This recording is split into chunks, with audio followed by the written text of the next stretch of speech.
What the architect brings to the building profession that nobody else does is a aesthetic sense, a sense of composition. When people put up buildings, there's only one person on the team who's really taking care to make sure the thing looks half decent when it goes up, and that's the architect. The architecture degree at UNSW used to be a 5-year degree where you came out with a bachelor. However, they changed this so you do exactly the same 5 years of study, but you come out with a Masters of Architecture instead.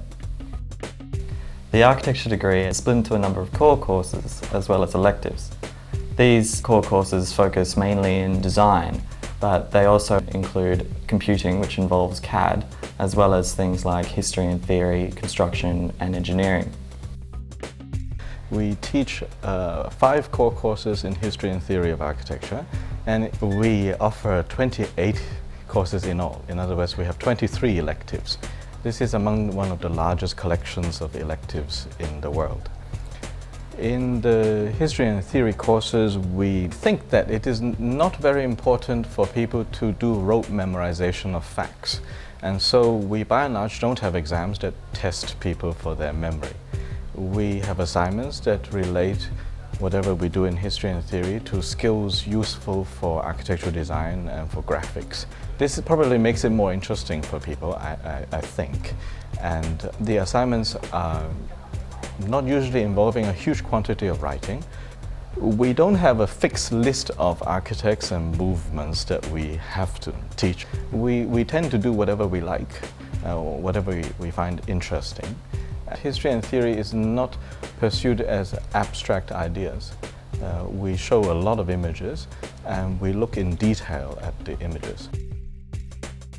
Probably a good place to start is to define what CAD is, C-A-D, which is Computer Aided Design, and that goes across a spectrum which includes parametric software, it includes computer gaming software, and it includes things like solid and surface modelers. So we use all of these different softwares at the faculty.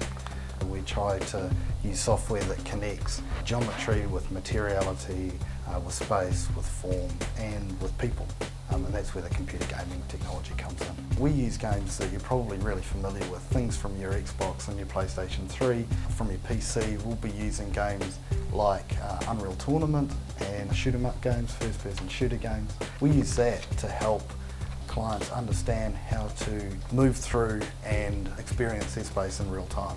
That's something that's just new, and we're doing that in final year with software like Half-Life 2, which is really complex. But we're also using it, and this is probably unique, we're using this in first year. What skills do students need to have to be able to learn this stuff? Well, for a start, they need some logic skills and probably some patience.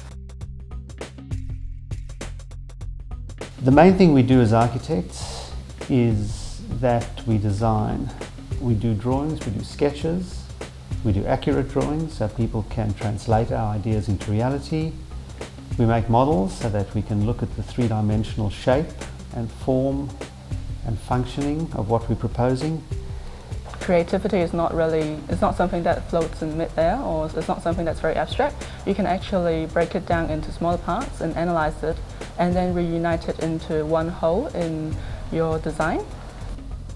I chose to study architecture at UNSW because I was interested in design.